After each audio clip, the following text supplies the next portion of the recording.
Uvuvi nchini imeandaa warsha inayowaleta pamoja wajenzi wa boti kutoka pwani, wavuvi pamoja na taasisi za kifedha ili kujadili mikakati ya kuongeza boti za kuvua samaki na kuongeza pato la taifa katika kiwanda cha samaki cha serikali cha Liwatoni. Francis Mtalaki anaungana nasi mbashara kutoka Mombasa kwa mingi zaidi. Mtalaki. Na Mashirima, asante sana. Warsha hiyo tayari imekwisha anza, ni warsha siku moja, na kama unavyoona kwamba kwa mfano tu hapa nyuma yangu kuna baadhi ya boti ambazo ni za kuweza kuvua samaki ambazo zipo hapa.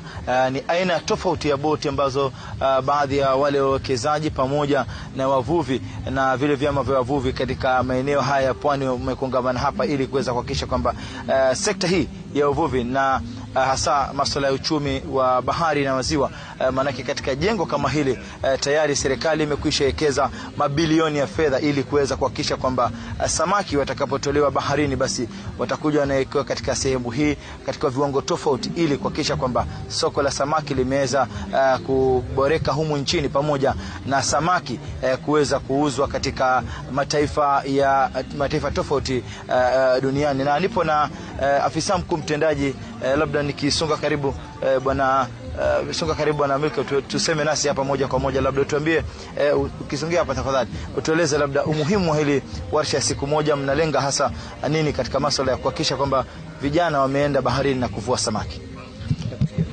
Asante sana bwana.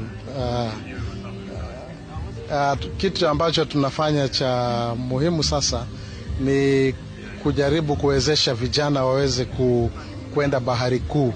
Ndio tukasema njooni tuvue bahari kuu pamoja, ili vijana waweze kupata boti ambazo zinatosha kuwapeleka, tunapaita high seas.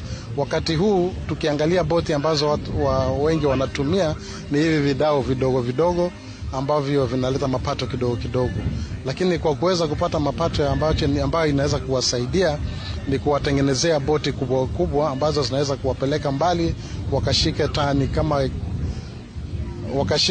kama 10 ama 20 hivyo, na hizo ndio zinaweza kuleta manufaa mazuri kwao. Na tena tunapata ya kuwa wakati huu tuliweza kuongea na mabenki yakakubali kuwa yatawasupport. Tukaanza kuongea na BMU pia ambao vijana wengi wako kule, nao tukakubali wataungana pamoja wapate support, na sisi watu ambao ni wa Kenya Fishing Industries Corporation tutaweza kuwafadhili ili benki na wao waweze kuwafikiana na sisi tuweze kuwa kama fadhili kwa banki, ili waweze kuwa na confidence ile ya kusema kuwa huyu ni mvuvi na huyu si mvuvi.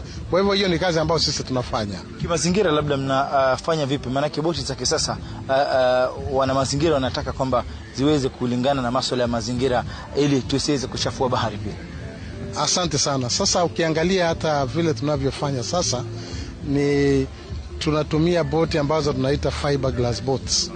Fiberglass boats huwa ni boti ambazo ni nyepesi na zinatumia mafuta kidogo, kwa hivyo hata ile hazichafui hewa.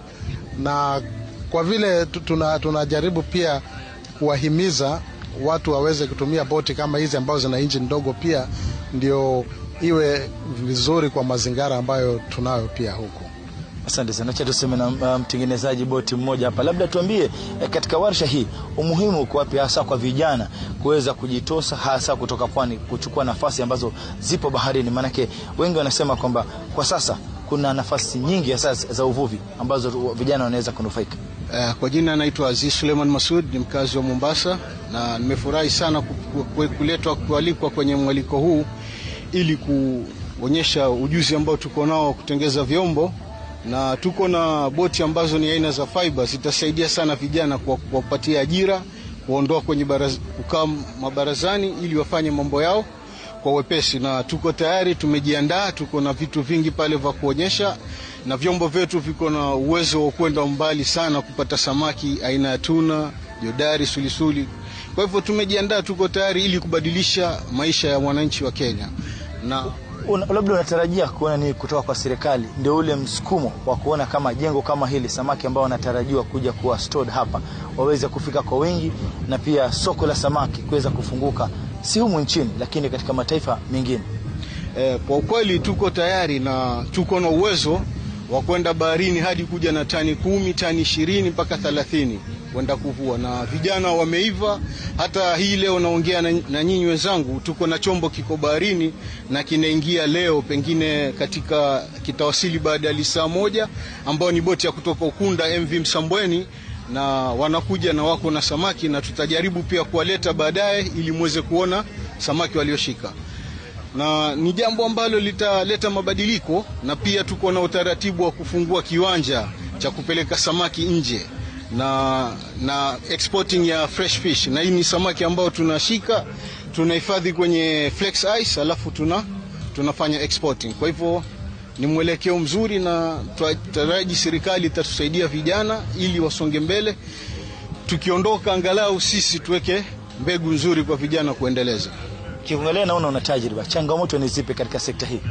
Changamoto sana ni vifaa, ilikuwa hatuna. Changamoto ambayo tunapata sana ni aina ya vifaa, lakini kwa sahihi tuko na utaratibu wa kupata aina ya vifaa ambavyo vitatupeleka sisi mbele. Tuko na sana changamoto ilikuwa ni kupoteza mtego, kwa sababu uvuvi wa long line ni line ambayo inakuwa ni ndefu sana, inaweza kufika kama kutoka hapa mpaka Malindi. Sasa inapokatika unakuwa ni tabu kuipata, lakini tuko na vifaa vingine ambavyo vinaitwa radio boya, ni tracker, ni kama vile simu ikipotea na unaweza ukalocate fishing gear zako ukaleta, na pia tuko na winch ambazo zinaweza zikavuta line yako bila kuchokesha wavuvi. Mwisho kabisa utuambie labda katika swala hili ungetaka kuona serikali za kaunti zimefanya nini pia? Ningependelea serikali iangalie watu wale ambao wataweza kufanya mambo ili yabadilike.